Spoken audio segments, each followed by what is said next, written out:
7월 CPI 살펴보도록 하겠습니다. 먼저 4개월 연속해서 디스인플레이션 추세가 진행되고 있다, 이렇게 볼 수가 있고, 무엇보다도 눈에 띄는 부분은 YY로 상승률이 2%대로 진입을 한 그런 모습을 보여주고 있습니다. 물론 헤드라인이긴 하지만 예상치가 3%였는데요. 그래도 2.9로 2%대로 전년 대비 상승률이 진입한 그런 7월 CPI다, 이렇게 볼 수가 있고, 특징으로는 자가주거비를 비롯한 주거물가가 직전 달 대비 반등하는 듯한 모습이 나타났습니다. 이 부분 계속 뒤에서 설명을 드리고, 그리고 그 전에 PPI가 발표가 됐었죠. YY 상승률이 2.2%인데 댓글로 좀 문의를 남겨주신 분들도 계셨습니다. 보시게 되면 이 PPI가 이렇게 2.2% 상승률이 나온 것에 대해서 제 의견을 좀 물어보시는 내용인데, 2.2%면 사실 먼저 연준의 물가 목표치에 근접한 수치라고 볼 수 있겠죠.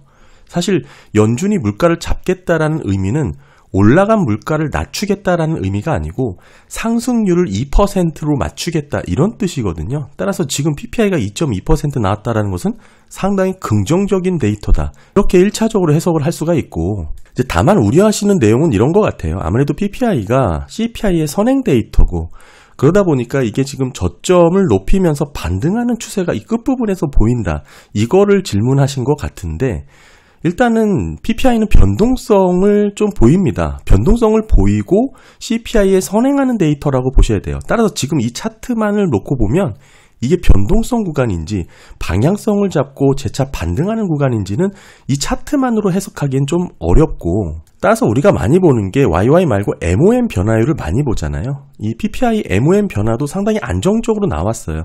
따라서 우리가 방향성을 예측할 때 MOM 흐름을 보면서 함께 살펴봐야 되고, 더불어서 매크로 분석 시에는 제가 강조드리지만 모든 부분에 있어서 종합적으로 접근을 해야 됩니다. 금리라든지 고용이라든지 소비, 이런 전반적인 경기 상황의 방향성을 함께 고려해서 해당 지표를 해석해야지, 단순히 개별 사항의 지표만을 놓고 분석하게 되면 상당히 좀 동떨어진 결과를 가져올 수도 있다, 이렇게 말씀을 드리고요. 따라서 지금 미국 경기가 금리도 높고 고용도 둔화되고 소비도 계속해서 위축 방향으로 들어서고 있는 시점에서 여전히 금리가 높은 수준에서 이런 변동, 이런 반등은 변동성으로 봐야겠죠. 따라서 저는 물가가 재차 반등할 가능성은 상당히 낮다.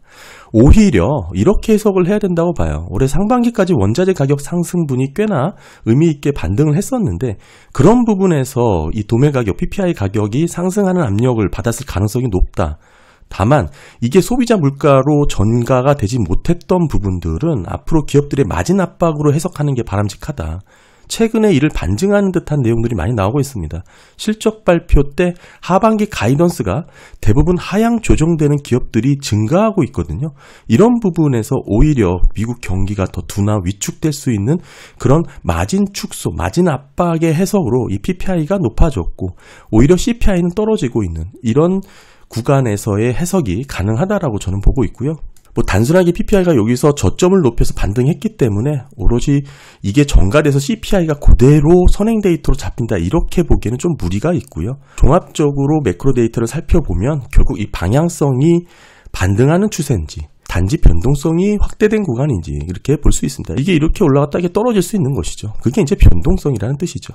네, CPI로 다시 돌아와서 7월 CPI 세부적으로 살펴보도록 하겠습니다. 모든 지표를 세부적으로 보지 않으면 이게 정말 어느 정도의 흐름을 보이고 있는 건지를 잘 파악하지 못하는데요.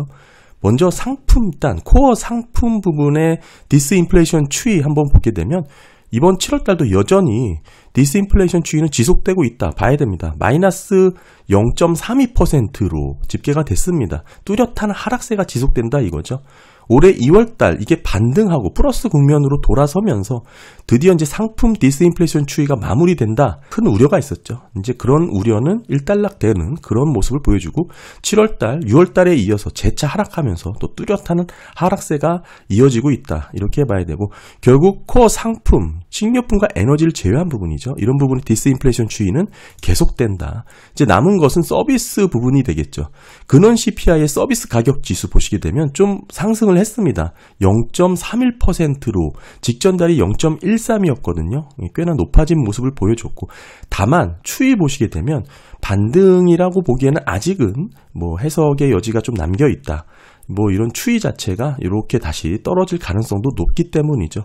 특히나 직전달 0.13% 상승했던 이 수치가 21년 9월 이후 최소 상승률을 기록할 정도니까 여기서 이 정도의 반등은 글쎄요, 변동성 구간으로 충분히 뭐 접근을 할 여지가 있다. 저는 그렇게 보고 있고, 결국에는 근원 CPI 가격 지수가 중요하겠죠. 보시게 되면 왼쪽 차트가 전체 CPI를 구성하고 있는 비중입니다.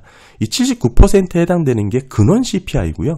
근원 CPI를 확대해 보면 오른쪽인데 파란색이 상품, 아까 말씀드린 이 상품단에서의 디스인플레이션 추이고, 이 빨간색 61%가 서비스 가격 지수입니다. 이 서비스 가격 지수가 직전달 대비 좀 높아졌다. 그럼 뭐 때문에 높아졌냐? 보시게 되면 근원 CPI 서비스 가격 비중 중 높은 비중을 차지하고 있는 게 주거비다. 다음은 의료비고, 그 다음은 교통비입니다. 그 외에 뭐 레크레이션이나 교육비 등등이 있지만 여전히 핵심이 되는 것은 주거비와 의료비, 교통비가 되는데요. 이 추이 자체를 살펴보면 의미가 있습니다. 아까 주거비가 반등했다고 했죠. 보시게 되면 0.35%로 직전달 0.2에서 MOM 변화율 상승을 가져왔습니다. 그런데 0.35%로 주거비가 반등을 하긴 했지만 사실 5월달이 0.39였거든요. 그러니까 그거보다는 낮습니다. 추세 자체가 뭐 디테일로 보더라도 뚜렷한 하락세가 진행되는 와중에 반등이 나타났다. 뭐 이렇게 봐야 되고요. 특별히 이제 주거비는 우리가 실제 주거비뿐만 아니라 자가 주거비, OER도 있잖아요. 자가 주거비가 CPI에서 26.76%를 차지하는 비중입니다. 압도적인 비중이죠. 7월달 0.36으로 나왔어요. 이 빨간색 차트고요. 직전달 0.28에 비해서 상승을 했고, 문제는 요번에 이제 파란색 이 실제 임대료인데 이거 비중은 7.6%이고요. 계속 하락세를 이어오다가 이번 달 상당히 좀 제법 크게 상승을 했습니다. 7월달 0.49%로 직전달 0.26에 비해서 큰 폭으로 상승을 나타냈고, 사실 지난달만 하더라도 본격적인 주거비 하락 패턴이 나타났다고 봤지만 여기서 이렇게 크게 반등하는 모습이 나타나면서 이 실제 임차료, 실제 임대료에 대한 반등을 좀 혼란스러워하는 분위기가 있습니다. 그런데 저는 예전부터 올해 7월부터 8월까지는 주거 물가비의 상승률이 그렇게 급격하게 떨어지진 않을 수 있다라고 말씀을 계속 드리고 있죠. 그 이유는 도시주택 가격 지수, 그러니까 한마디로 주택 가격이 잘 빠지지 않은 상황이기 때문에 이런 부분에서 시차를 갖고 영향을 미칠 수밖에 없다라고 계속 말씀을 드렸었고, 따라서 주거 물가비의 둔화는 뭐 방향성은 그렇게 흘러가겠지만 그 속도나 진행 폭이 순탄치는 않을 수 있다. 따라서 주택가격이 높은 수준에서 상승세를 이어가고 있는 와중이라면 더욱 그럴 수밖에 없는 거고, 다만 그럼에도 우리가 큰 흐름에서 놓고 보면 주거비는 떨어질 수밖에 없다. 왜냐, 23년 7월 기준으로 보게 되면 이게 바닥을 찍고 미국의 주택가격은 지속적으로 상승세를 기록했습니다만 2월달 6.54를 기록하고, 그리고 3월달 6.52, 4월달 6.38%, 5월달은 5.94%로 상승세가 주춤하고 둔화됐다. 한마디로 이 상승세가 꺾였다, 이 얘기죠. 피크아웃하는 흐름을 보여주고 있습니다. 이 빨간색 차트는 S&P 케이스실 주택가격 지수고요. 결국 주택가격의 흐름이 꺾였기 때문에 결국에는 이런 주택 상승세가 계속 이어지지 않다라는 뜻이죠. 다만 그동안에 이렇게 반등하는 시차가 있었기 때문에 이런 부분이 임대료에 반영이 되면서 순탄치 않은 그런 구간을 지나고 있다, 이렇게 봐야 되고요. 특히 이제 선행 임대료로 볼 수 있는 진로우 지수하고 CPI 주거 물가와의 시차가 좀 있습니다. 보시게 되면 6에서 8개월 정도 보이게 되는데 아직 주거비 하락세가 충분히 반영되지 않은 그런 구간이기 때문에 추가 하락을 기대할 수는 있지만 7월 CPI에서 주거비가 재상승을 했다라는 것을 우리가 확인을 했고요. 둔화 속도가 지연되고 있다라는 그런 뜻이죠. 사실 이러한 배경에는 진로 임대료가 바닥을 찍고 4월달 4.33%까지 높아졌습니다. 이게 전고점인데 이게 6월달 좀 꺾였습니다. 3.82%로 둔화가 돼서요. 마찬가지로 선행 임대료 진로가 반등을 하다가 이제 꺾였다 이겁니다. 상승세가 둔화됐습니다. 임대료의 반등 구간의 고점도 지나가고 있다, 이렇게 봐야 되고요. 다만 이렇게 말씀드렸던 이 진로 임대료의 이 반등 구간이 결국 실제 주거비에 영향을 미쳐서 시차에 영향을 줬을 거고 주거비 하락 레벨의 수준에 영향을 줄 수밖에 없다, 이렇게 봐야겠죠. 한마디로 과거 대비 높은 수준의 주거비 레벨이 형성될 가능성도 열어놔야 되고 기대만큼 주거비 하락이 크지 않을 가능성도 있다. 더불어서 둔화 속도가 약해질 가능성, 지금 이런 케이스죠. 이런 가능성도 높아지고 있다라고 말씀드렸지만 마찬가지로 진로 임대료도 이 상승세가 꺾였다라는 거 말씀을 드리고 있습니다. 이런 부분은 제가 예전부터 많이 말씀을 드렸는데 CPI 주거비 물가는 신규 임대 계약이 20%에 불과하지만 진로 같은 경우 100% 신규 임대 계약만 체결을 하고 있습니다. 이런 부분에서 많이 차이가 난다. 제가 많이 강조를 드렸고 사실 따라서 이런 부분은 지금 어제 오늘의 문제가 아니고요. 이 CPI와 신규 임대료 지수와의 이런 연간 증가율 차이가 현격하게 발생이 됐다. 제가 많이 말씀을 드렸었죠. 이런 격차가 발생한 주요 원인 중에 하나로는 우리가 이제 임대주택의 표본 조사를 하는데 새로운 임차율의 비율이 더 줄고 있다라는 것입니다. 따라서 이 지표 간의 괴리가 이 팬데믹 기간을 거치면서 더 확대가 됐는데 이 급등과 급락을 하면서 시차가 더 커진 것이죠. 따라서 이 주거 비용의 변동이 가져온 영향이 주거 물가에 어떻게 영향을 미칠 것인가 상당한 시차가 있을 것이라는 것을 일단은 보여주고 주거 비용의 상승세가 늦게 떨어지기 시작한 만큼 이 하락세가 더 오래 지속될 수 있다. 뭐 이렇게 전망을 해볼 수가 있고요. 더불어서 이러한 추세를 종합적으로 고려해 보면은 향후 물가 하락 국면에서는 주거 비용이 주도적인 역할을 할 것이다.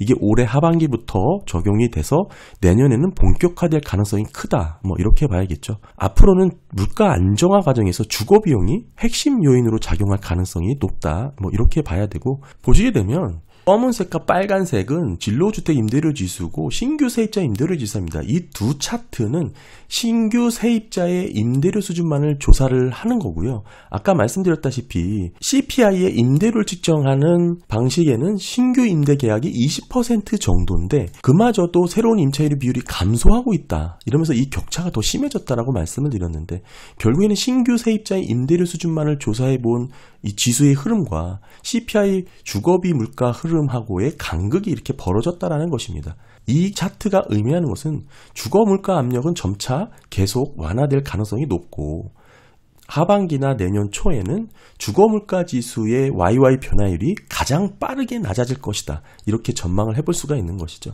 따라서 지금 이렇게 반등하게 나온 모습은 제가 예전부터 많이 말씀드렸던 이 선행 임대료와의 시차의 관계, 더불어서 주택가격과의 이런 흐름을 놓고 봤을 때 7, 8월까지는 주거물가 상승률이 높은 수준을 유지할 가능성이 높고 순탄하지 않은 그 길이 이뤄질 수 있다는 게 지금 7, 8월까지는 나오고 있는 것이고요.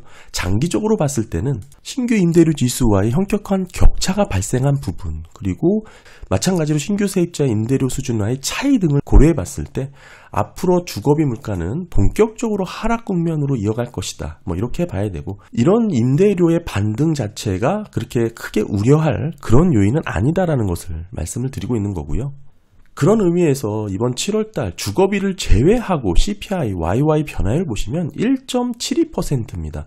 직전달 1.79에 비해서 오히려 더 하락을 했어요. 지금 차트 보시면 이 위치거든요. 이 위치 팬데믹 이전에 아주 평안한 평년 수준, 안정적인 범위 내로 들어섰다 이겁니다. YY는 0% 변함이 없고요. YI 디테일로 세부 변화를 보시게 되면 뭐 직전 달 대비해서 반등하긴 했지만 큰 의미가 없고 하락 추세가 계속 진행되고 있는 그런 패턴을 보여주고 있습니다. 주거비만 하락하면 물가 우려는 사라진다. 이 얘기를 하고 있는 것이죠. 뭐 실제 임대료가 이렇게 반등을 했고 OER도 상승을 하긴 했지만 추이 자체는 계속 하락 국면을 이어가고 있습니다. 이러다 보니까 전체 주거비의 MOM 변화율은 0.35로 집계가 됐는데 이거 위치 자체가 그렇게 크게 우려할 정도로 반등된 건 아니겠죠. 따라서 이 정도로 주거비 흐름 이해하시면 좋을 것 같고요. 다음은 이제 메디컬 케어, 의료비입니다. 의료비 흐름도 상당히 중요한데 보시게 되면 마이너스 0.34%로 급격하게 하락한 것을 확인할 수가 있고요. 다음은 교통비였습니다. 교통비도 반등을 하긴 했습니다. MOM 0.41%로 반등하긴 했지만 여전히 그렇게 크게 우려될 정도의 반등이라고 보기는 어렵고 다음은 레크레이션입니다. 마찬가지로 0.42%로 상승을 하긴 했습니다만 글쎄요 뭐 그렇게 아직도 뚜렷한 방향성을 보인다라고 보기에는 좀 어렵고 교육비도 보시게 되면 0.16%로 흐름을 보여주고 있습니다. 이제 자동차 보험도 1.19%로 상승을 하면서 어느 정도 직전달 대비 높아지긴 했지만 이게 3월달 2.58%까지 치솟으면서 사실 상반기 물가 상승세를 이끌었던 주요 요인 중에 하나거든요. 이게 급격히 떨어졌다가 이게 반등을 했고, 추이로 보시게 되면 전반적으로 글쎄요, 아직은 뭐 이렇게 크게 우려할 정도의 반등 레벨은 아닌 것으로 보여지죠.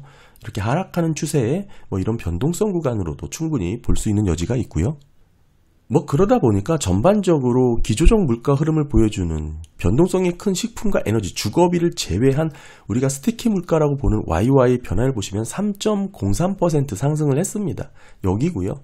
직전 달 3.07에서 소폭 떨어지긴 했습니다만 아직 큰 의미는 없고, 재화와 서비스를 포함한 스티키 물가는 소폭 반등하는 추세가 나왔습니다. 팬데믹 이전 레벨에 비해서 높은 레벨을 유지하고 있는 구간이 나오고 있고요. 주거비 제외 서비스 물가 보시면 23년 9월 이후 재차 반등하는 추이 가운데 7월달 YY 4.62%로 직전 달 4.81에서 소폭 하락했습니다만 여전히 팬데믹 이전 수준보다 높은 레벨에서 반등 후 상세가 꺾이는 흐름을 보여주고 있습니다. 아무래도 서비스 물가는 임금 상승률과 높은 연관성을 갖고 있죠. 실질 임금 관련해서 밀접한 관련이 있습니다. 임금 상승률이 둔화가 돼야 주거비제의 서비스 물가도 둔화될 것으로 봐야 되고, 현재 임금 상승률이 아직까지는 낮아지고 있지만 3% 후반 4%대라는 점에서 놓고 봤을 때 지금의 주거비제의 서비스 물가 둔화 수준은 뭐 이 정도로 나오는 게 어색하지 않다라고 봐야겠죠. 서비스 물가 둔화 수준이 이렇게 갑자기 약세를 보일 가능성은 임금 상승률이 더 먼저 떨어져야 가능하다, 이렇게 해석을 해야 되고요. 전반적으로 7월 CPI YY 2.9% 변화율을 보였는데, 이 장단기 금리가 역전된 구간을 놓고 보면 과거 8번 사례 중 6번에 해당될 정도로 낮은 레벨에 위치해 있습니다. 지금 이 빨간색이죠. 뭐 그렇긴 하지만 역전된 6개월 이후로는 크게 지금 물가가 하락하지 않고 있는 흐름을 보여주고 있고, 근데 이번만 그런 게 아니라 대부분의 경우가 물가의 흐름에 있어서는 뚜렷하게 하락세를 가져온 사례가 그렇게 많지는 않습니다. 오히려 이 회색 차트 보시게 되면 19년도 사례인데 올라가는 흐름도 나오고, 이 검은색도 마찬가지로 큰 변화 없이 유지되는 흐름이 나오죠. 오히려 이 초록색은 상승하는 흐름도 나왔던 사례도 있습니다. 뭐 따라서 지금의 물가 추이는 뭐 이 정도로 장단기 금리가 역전된 상황 가운데 특별한 변화 없이 잘 흐름이 이어가고 있다, 이렇게 보시면 되고요. 네, 오늘 7월 CPI 살펴봤습니다. 전반적으로 저는 물가는 안정적으로 잘 유지될 것이라는 전망을 갖고 있고요. 뭐 7월달 자가주거비가 소폭 반등하는 모습이 나왔지만 OER 같은 경우에는 추세 자체가 하락세를 유지하고 있는 가운데 나왔던 거고, 실제 임차료는 글쎄요 뭐 크게 제법 변동성을 넘어선 구간으로 반짝 반등했다. 좀 크게 상승한 여력도 있지만 쭉 말씀드렸다시피 뭐 실제 CPI를 조사하는 방식 자체에 새로운 임차일 비율이 계속 줄어든 부분, 따라서 진로주택 임대료라든지 신규 세입자 임대료 지수를 놓고 봤을 때 이 괴리가 벌어졌고, 이 괴리는 점차 향후 주거비가 하락세가 오래 지속되고 앞으로 주도를 할 것이다라는 것을 보여주고 있습니다. 주거비 제외한 CPI 흐름 안정적으로 유지되고 있다는 거 말씀을 드리고요. 네, 오늘 7월 CPI 살펴봤습니다. 감사합니다.